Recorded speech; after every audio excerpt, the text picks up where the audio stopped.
Storm Talon intercessors are generally scrambled out to take out enemy flying units, though they can also offer general air support with their VTOL capabilities allowing them to fly around.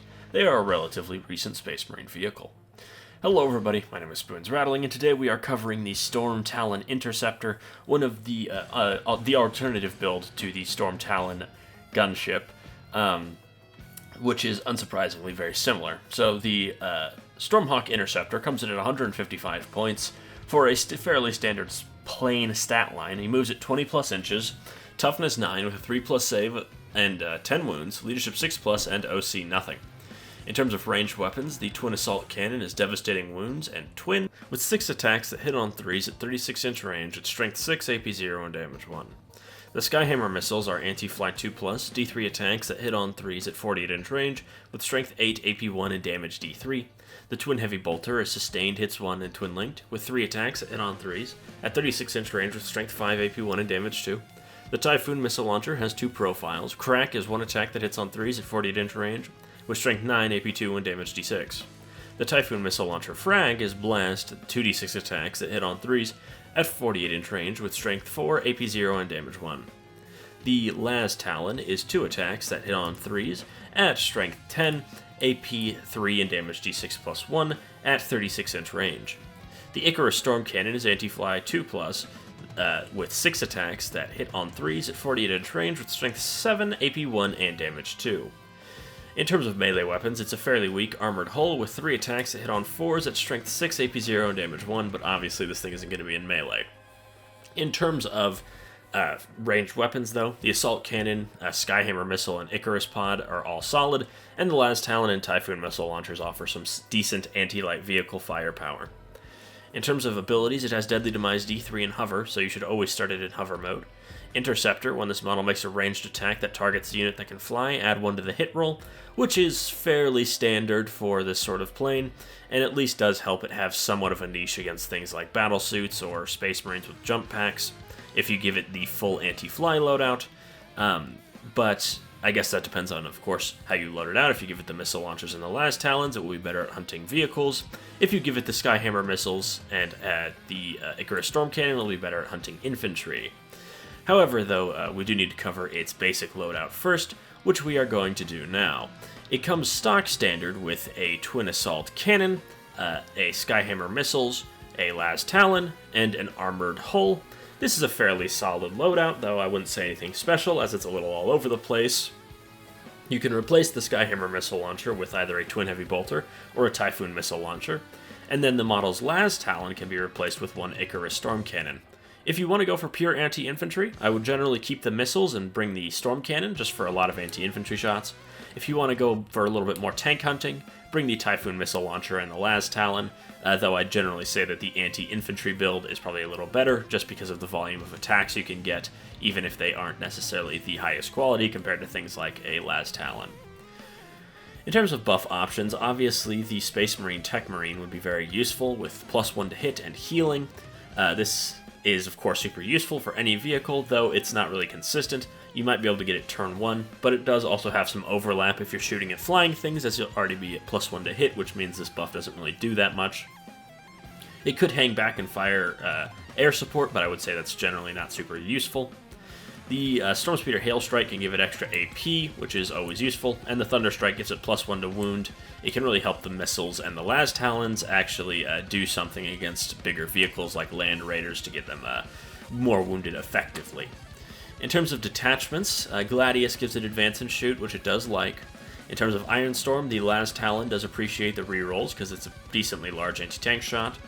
In terms of Firestorm, it likes Advance and Shoot, and extra strength can have its uses, especially on the Storm Cannon and the Missile Launcher, where you can get the Storm Cannon to wound on foot, or Space Marines on 2s innately, and the Missile Launcher can get to strength 10 to help against things like Space Marine Gladiators or Predators.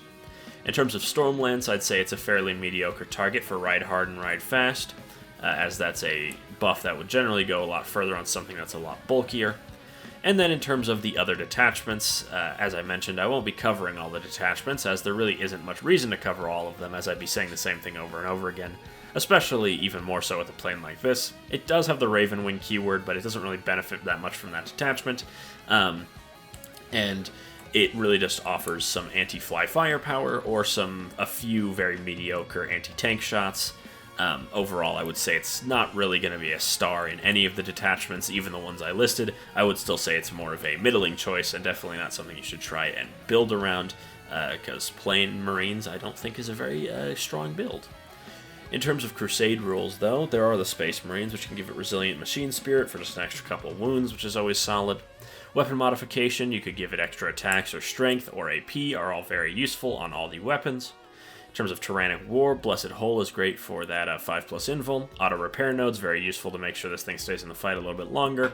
And Reinforced Superstructure is pretty helpful against things like Heavy Bolters or Custodes shooting in melee if they get into melee with you. And Elite Crew does make it pretty much effectively 100% accurate against Fly. In Pariah Nexus, though, Hardened Defenses is super useful, so it doesn't get blown off the board by one railgun attack. And Twin Linked on some of the weapons makes Tank Hunter a little redundant, though Reaper does make it a pretty competent infantry hunter, especially flying infantry. Though Tank Hunter definitely could be useful when you're shooting at something like, what are they called? Crisis Suits. Crisis Suits don't have the battle line keyword, they don't have the vehicle keyword if I'm not mistaken, but that's not the point of this video.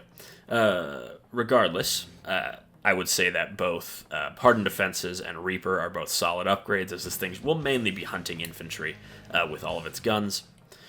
Moving on to competitors, unsurprisingly, it's pretty much the exact same as the Storm Talon gunship. The Gladiator, Lancer, and Reaper offer more focused versions of what this tank does, what this plane does. That's a lot tougher. The Predator Destructor also offers a jack of all trades if you wanted to give this thing a mixed loadout, and the Predator Destructor does a lot more than this thing does, as its autocannon and las cannons are just in general a lot more powerful than any of the weapons mounted here.